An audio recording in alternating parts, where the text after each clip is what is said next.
My fiancé mocked me before family, bragged about control, and trusted the wrong silence. But I raised my glass, let truth sharpen its blade, and walked away as the room held its breath. And she, unaware the real twist, was seconds away. Stephen, 30 male. Thought I was building a life with my ex-fiancée, Miranda, 28 female.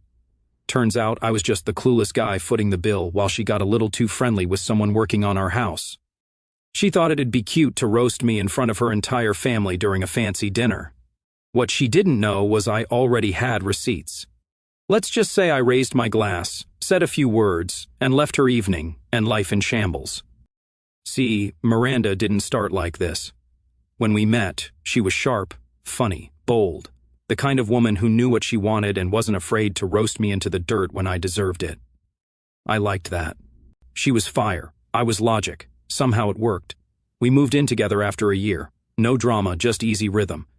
I handled the bills. She handled the decor. She even used to pull her legs into my lap during movie nights like some Pinterest fantasy. Yeah, I thought I had it good until I didn't. It didn't go downhill all at once.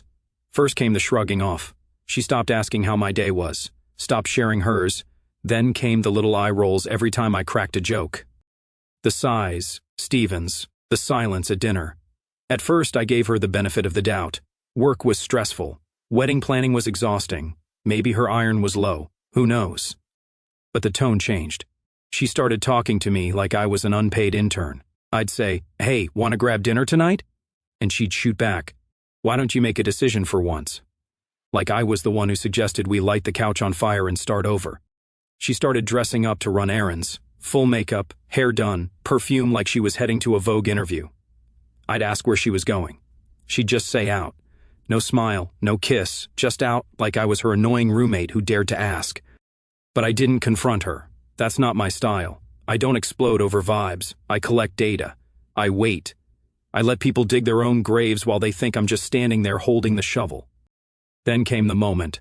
The stupid little trigger that flipped everything. We were watching some crime doc on Netflix. Miranda laughed too hard. Noted. She gets a message, giggles, tilts her phone away like a middle schooler trying to hide test answers. I glance over. No name, just a little smirk on her face. And that's when it hit me. A few months back, her phone had died during a contractor call. We were redoing our master bathroom, and she needed to check something urgently. She logged into WhatsApp on my laptop to message the guy doing the work. Said it was just for 5 minutes. I'd totally forgotten about it until that night. She went to bed early, said she had a headache. Right. I waited about an hour. Then I opened the laptop WhatsApp, still logged in. Her inbox was full, but one conversation was pinned to the top. And that's where I saw the name Peter. Peter, the guy who helped remodel our bathroom, the contractor we hired for months, wore jeans with a busted knee pad, had a Milwaukee drill, talked about grout like it was poetry. That Peter and she was sleeping with him. The messages were gross, flirty, smug, careless. Photos. Jokes about how Stephen would never figure it out. Her calling me soft. Him saying she needed a real man. Her laughing about how obedient I was. They joked about sneaking around while I was at work.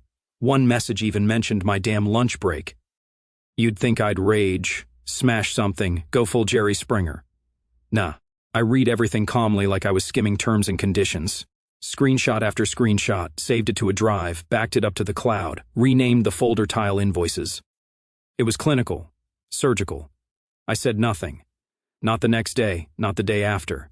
I played my role. I smiled when she made her coffee, kissed her cheek when she left, asked how her day was. She thought she had me wrapped. She had no idea she was the one tangled.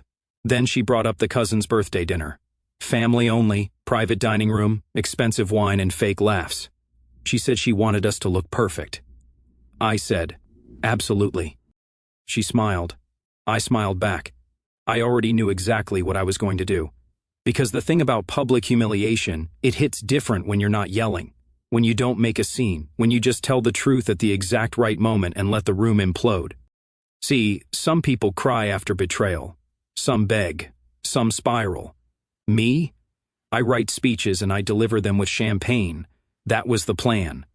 No screaming, no drama. Just a calm, clean slice in the middle of her cousin's dinner while everyone's raising glasses, thinking we're picture perfect. They'll learn. I spent the next days going through every inch of that WhatsApp thread. It wasn't curiosity, it was recon. I already knew they hooked up. What I wanted now were details, patterns, ammo, Peter, God. The name alone made me want to replace our entire bathroom. The guy we paid to tile the floors and upgrade the plumbing showed up late half the time, tracked mud into the kitchen once. I gave him the benefit of the doubt because Miranda said he was hands-on and trustworthy. Yeah, hands-on. All right. Their messages went back weeks, maybe longer. A lot of it was stupid flirting, bad jokes, emojis, the kind of stuff you'd expect from teenagers, not two full-grown adults sneaking around behind someone's back. But then came the timestamps, specific dates, days when I'd stayed late at work and came home to Miranda too tired to talk. One message from her said, "You could have stayed longer, we weren't done." I scrolled past one where Peter said, "It's wild. He doesn't notice anything." You sure he's not playing dumb? Miranda, he's not that smart. He just trusts me. That one hit different. I leaned back in my chair, watching her text someone on the couch across the room, probably him. She laughed at something and then looked up at me, said, "You okay?" "Yeah," I said, just thinking. She smiled like she still had me wrapped. I smiled back like I wasn't about to dismantle her entire world in front of her entire bloodline. Later that night, she talked about the cousin's birthday again.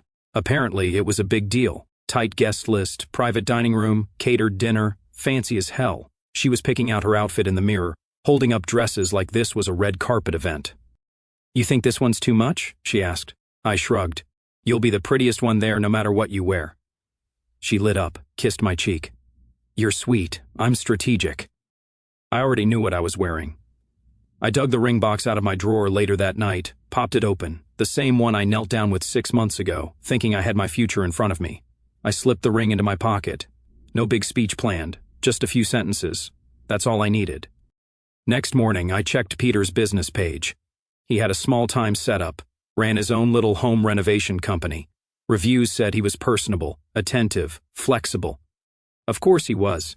He knew how to make himself useful in every room, apparently. That's when I noticed something in the About section. Married. Wife's name was Laura. They even had a cute little blurb about building homes together. I bookmarked his profile. Not for now. That part would come after. The rest of the week, I played my role, made coffee, did the dishes, kissed her goodbye on her way to work. She went back to being sweet, probably because the guilt was crawling up her spine and she needed to pretend we were fine. Or maybe she thought I'd never find out, and the fake niceness was just her hitting reset. She even offered to cook Thursday night. Made spaghetti, used the good plates, played some music in the background like we were in a cooking show. She sat across from me, smiled like we were happy. I raised my glass. "To us," she said. I toasted back, didn't say a word, just looked her in the eye. She blinked first. Day of the dinner, I woke up calm. She was buzzing around like a game show host. Makeup, hair, steamers going off in the hallway. She kept checking her phone. I didn't ask who it was. I already knew. "You ready?" she asked as I put on my jacket. "Almost," I said, slipping the ring into my inside pocket. We drove to the restaurant together. Light music, no tension. She even reached for my hand at a red light. I let her hold it. Felt like shaking hands with a stranger. The restaurant was upscale. Marble everything, stupidly tall menus. Waiters who looked like they judged you for ordering soda. Her family was already there when we walked in. Miranda's mom smiled and said, "You two look perfect together." I smiled. We clean up well. The room was full, about 20 people, all in their best outfits, sipping wine, making small talk like life was one big brunch commercial. I stayed quiet, shaking hands, nodding, smiling. We took our seats. I sat beside Miranda. She leaned in and whispered, "Thanks for doing this. It means a lot." I nodded. Wouldn't miss it for the world. The waiter poured champagne. Everyone raised their glasses. The cousin's dad stood first, said a few words. Then Miranda stood up, beaming. She was already holding her glass. I knew she'd say something. She always loved attention, and I was going to give her more than she could handle. She cleared her throat, eyes wide, cheeks glowing like she was center stage. Her voice carried over the table, too polished to be spontaneous. She had this smirk, half smug, half playful, the same one she used when she thought she was being clever. "I just want to say how grateful I am to be surrounded by such wonderful people tonight," She started glancing at her cousin and then at her parents and to Stephen, my rock. She turned to me, placing her hand gently on my shoulder like she was some adoring bride-to-be. "We've been through so much together," she continued. "From house renovations to planning a future to building a life we both dreamed of. And I'm lucky. I really am." A few people smiled. Her mother dabbed the corner of her eye with a napkin. Miranda paused for effect.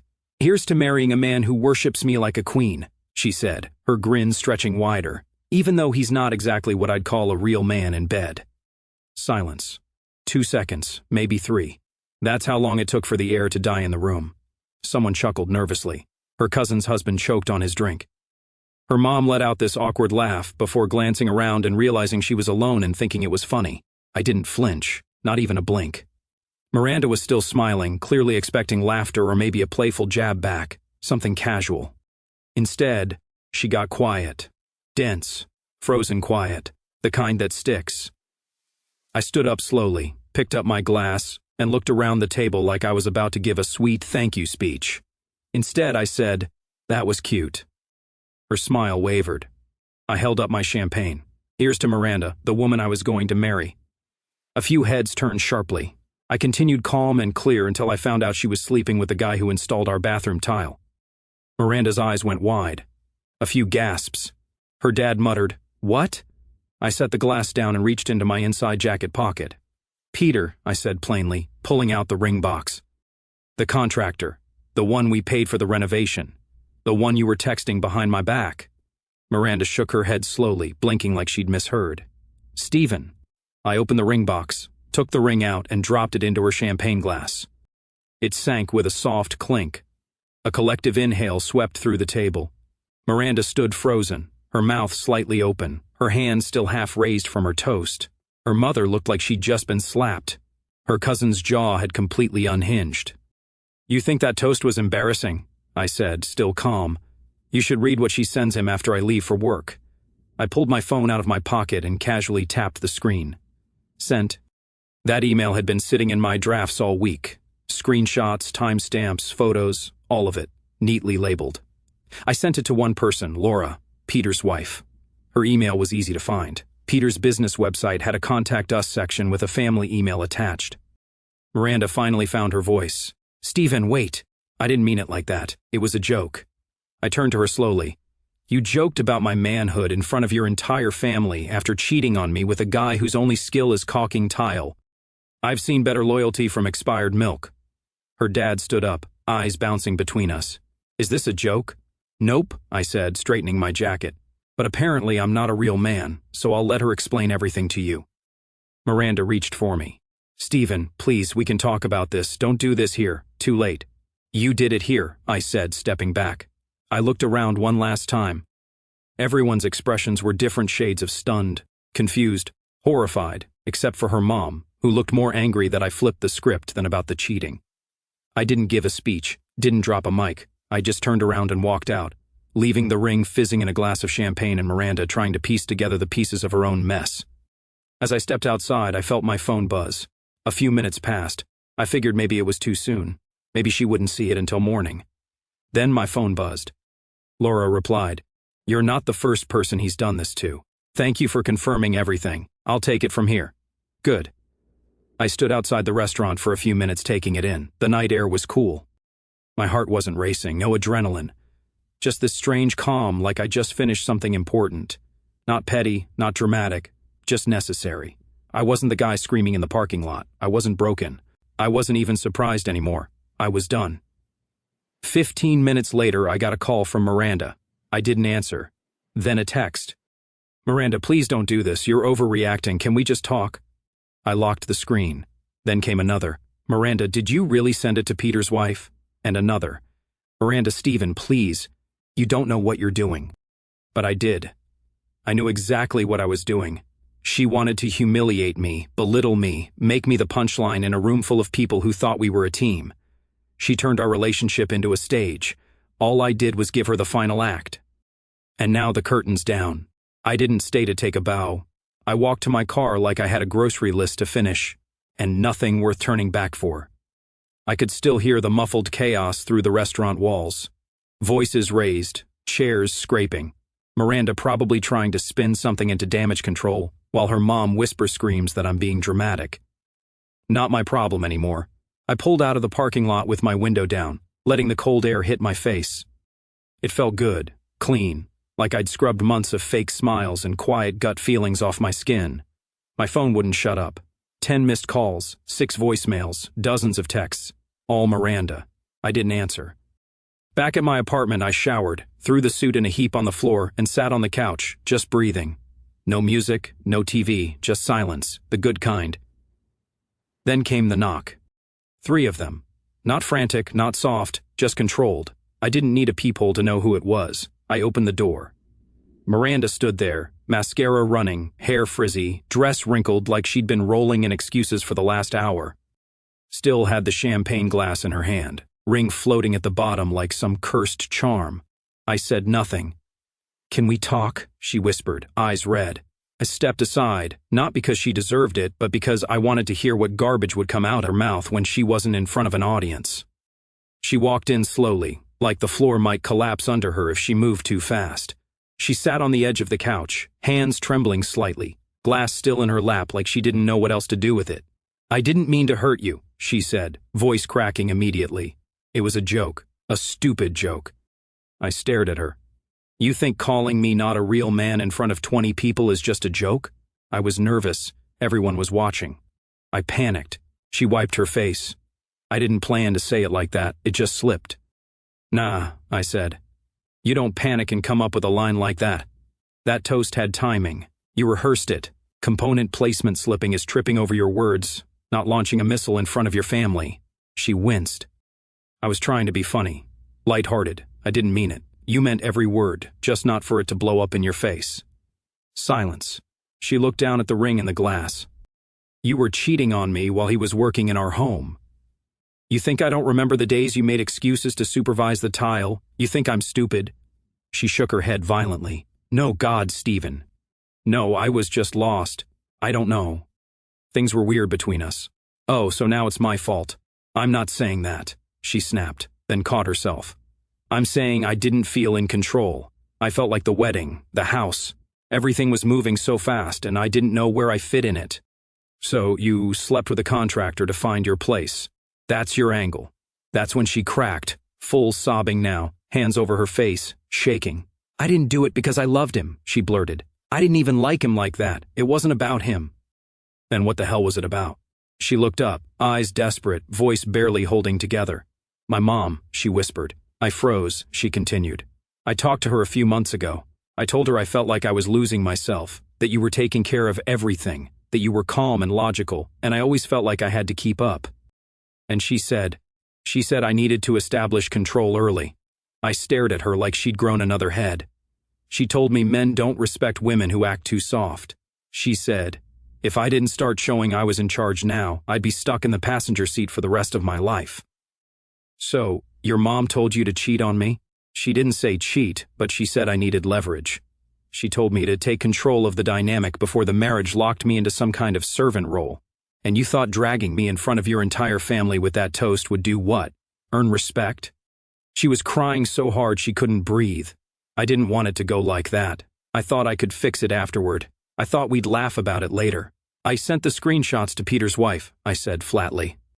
She froze. "I know," she whispered. She texted him while we were still at the dinner. He left early. His wife kicked him out. "Good. That's the part I don't regret." She started begging. "Please, I'll go to therapy. I'll set boundaries with my mom. I'll do anything. Don't throw this away." I looked at her. This person I'd once thought about marrying. She looked so small now, not in a sad way, in a shrinking way, like she'd finally been squeezed by the weight of her own decisions. "I'm not throwing anything away," I said. "You already did that. I'm just done picking it up." She reached for me, but I stepped back. She stood slowly, wiping her face, nodding like she was trying to accept it. "I'll leave," she said. "You should have done that months ago." She walked toward the door, still holding the glass. At the last second, she turned around. "Do you think we ever had something real?" I looked her in the eye. "Yeah, until you ruined it all." She flinched like I slapped her, then walked out. I didn't watch her go. I locked the door behind her and tossed her spare key in the trash. 10 minutes later, I was in my car, engine running.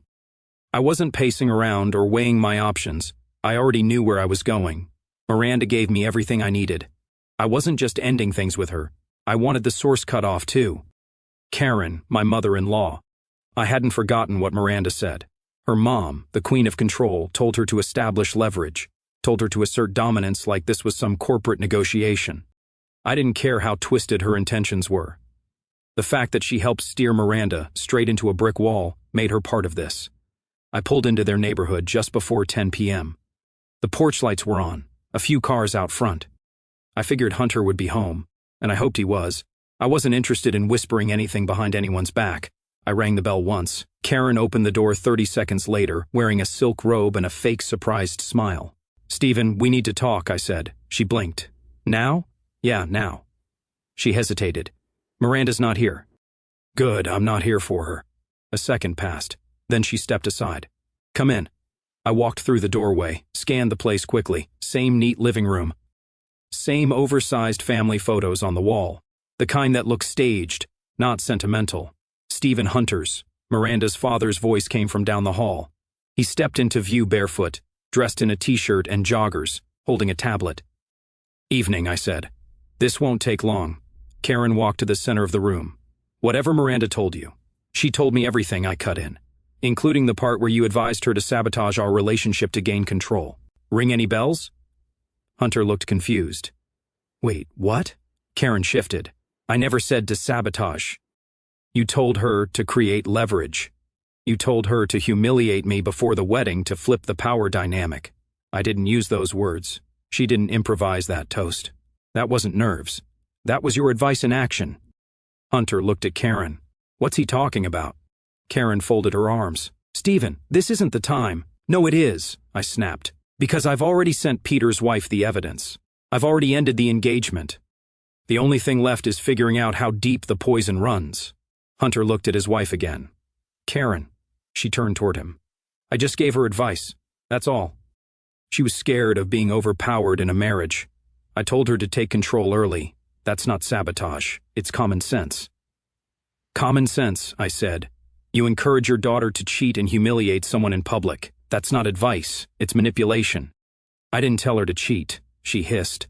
"I didn't even know about Peter until tonight. But you planted the idea," I said. "You coached her on control, on leverage, on taking charge by tearing down the person she was supposed to marry." Hunter's jaw tightened. "You told her to gain leverage." Karen glanced at him. "I didn't mean it like that." He stepped forward. "Karen, yes or no? Did you tell her to control Stephen before the wedding?" "I told her not to lose herself." She fired back. "I told her not to become one of those passive wives who gets ignored after the honeymoon. I told her men don't respect women who are too soft, that she needed to hold her ground." Hunter rubbed his face. "And you thought public humiliation was a good example of that?" "I didn't tell her to do that specific toast, but she did." I cut in. "And now you're pretending like this is some accidental miscommunication. You coached your daughter like this was a power game and she ran with it. She took your advice and destroyed her own engagement." Hunter looked like something finally clicked. He walked away from us for a moment, then turned back slower this time. "Karen, is this how you've been advising her all along?" She said nothing. "Because it makes sense now," he muttered. "The way she talks, the way she twists things, the passive-aggressive digs, the way she treats Stephen like he's disposable. I was protecting her," Karen said defensively, "from ending up like me." Hunter's head turned sharply. "What does that mean?" Karen opened her mouth and closed it again. "You always blamed me for everything," he said. "Every argument, every decision. You told our daughter that men can't be trusted to lead, that being respected means being feared. That's not what He said, "You poisoned her with your own bitterness. And now she's broken something good and doesn't even understand why." Karen's eyes widened. "You're turning this on me? You think this is the first time I've noticed?" He shot back. "You undermined everything for years, and now I see it clear as day. You passed it down." She stepped toward him, hand out. "Hunter, don't do this. Not in front of him. You should have thought about that before you raised our daughter to believe that love is weakness." She looked at me. "Are you happy now?" "I didn't come here for happy," I said. "I came here for clarity." Hunter ran a hand down his face. "You actually planned for all of this?" Karen stayed silent. He stared at her a second longer like he was trying to calculate how deep the damage went. I'm filing for divorce. Karen flinched. What? He repeated it. I'm done. I should have done it 10 years ago. You can't be serious. You blew up our daughter's life, trying to relive your own misery through her, and you're too deep into your delusion to even realize what you've done. She looked between us, stunned into silence. I turned to leave. Hunter looked at me. Thank you for telling me. I nodded once. Good luck cleaning up what's left. I walked out and shut the door behind me. No parting words, no drama. Just steps across the driveway into my car, engine humming like nothing happened. Miranda had started the fire. Karen poured gasoline on it. And Hunter, he finally saw the smoke for what it was. One match, that's all it took. Karen's household fell like wet drywall. Divorce incoming. Miranda's golden girl status gone. But I wasn't finished. Public humiliation at the dinner, just the appetizer. The main course, ruining the professional image she clung to like a lifeboat.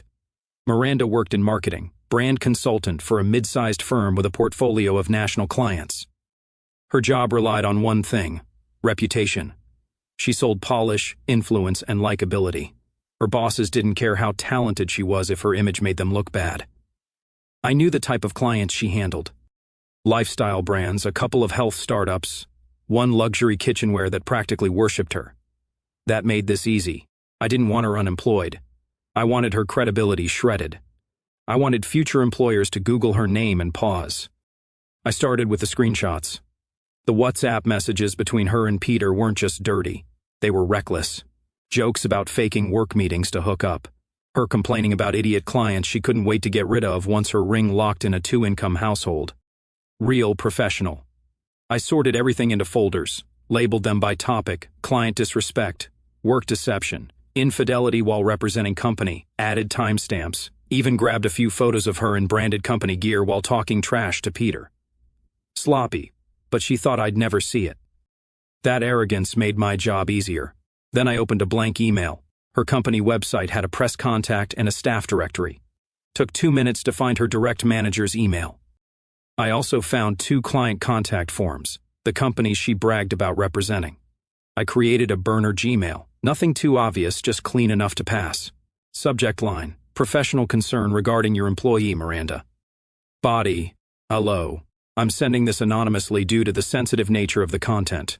I believe you should be aware of conduct by one of your employees, Miranda Kessler, that may not reflect the standards of your organization. Attached are screenshots of conversations where she discusses client meetings she did not attend, insults clients by name, and jokes about using your company as cover for personal affairs. As someone aware of your brand values, I thought it was important this information come to light. Regards, a concerned professional. I attached only what was relevant. No emotional drama, no cheating exposure, just the parts where she weaponized her job and reputation while trashing the people paying her. I sent the email at 7:50 a.m. on a Monday. The perfect time. Executives check email early. HR opens cases before coffee. I knew they'd see it before Miranda even logged in. By noon, she called me. Didn't answer. She called again and again. I muted the number and left the phone face down. Then came the texts. Miranda, what did you do? Miranda, Stephen. I just got pulled into a meeting. Why would you do this? Miranda, I didn't hurt your job. Why would you go after mine? She didn't get it. I wasn't reacting. I was correcting. You humiliate someone in front of family, friends, and strangers. That's not just personal. That's intentional. That's image warfare. That night, I got a message from an unknown number. Probably a colleague. Unknown: hey, I don't know what happened between you two, but Miranda's on thin ice. She's been in 3 meetings today. None of them good. Perfect. The next morning, I got up early, went for a run, made breakfast, phone still on Do Not Disturb. By 10 a.m., she showed up at my door. I didn't open it. She knocked for 10 straight minutes, then silence. Then the text started again. Miranda, they're suspending me while they investigate. I could lose everything. Please just talk to me. Miranda, you proved your point. I get it. Just stop, please. Miranda, I need this job. Why are you doing this to me? You don't get to play victim after setting the fire. I didn't respond. No statement. No scandal. Just a clean wipe. Professional death by silence. I didn't cheer.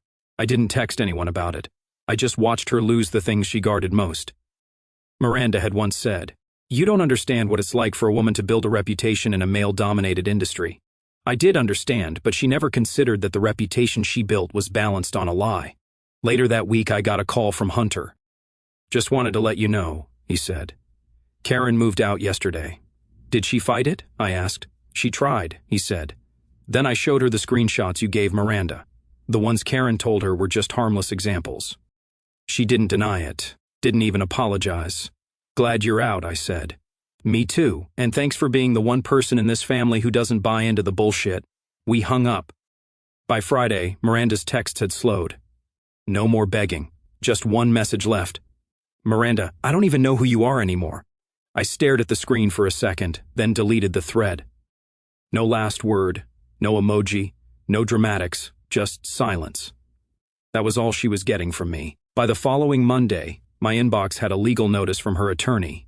Well, from a budget cut-rate law firm in town that probably thought it was handling a prenup gone sour.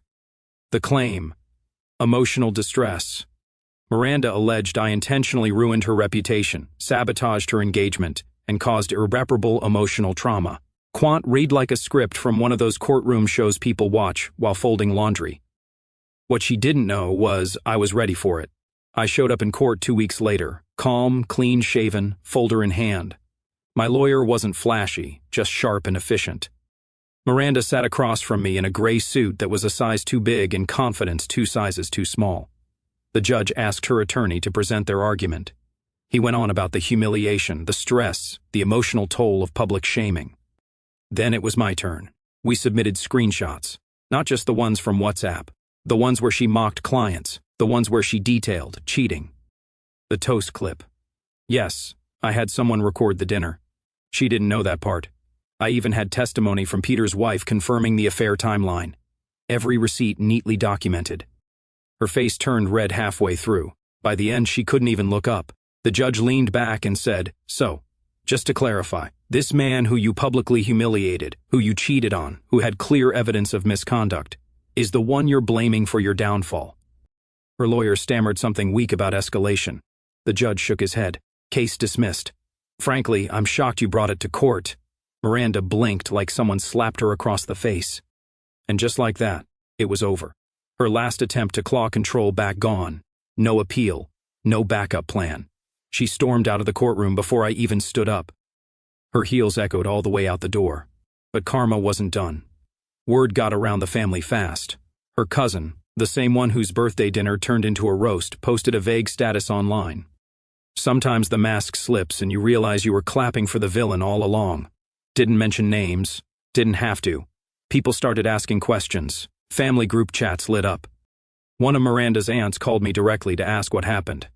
I just said she burned the house down and handed me the match.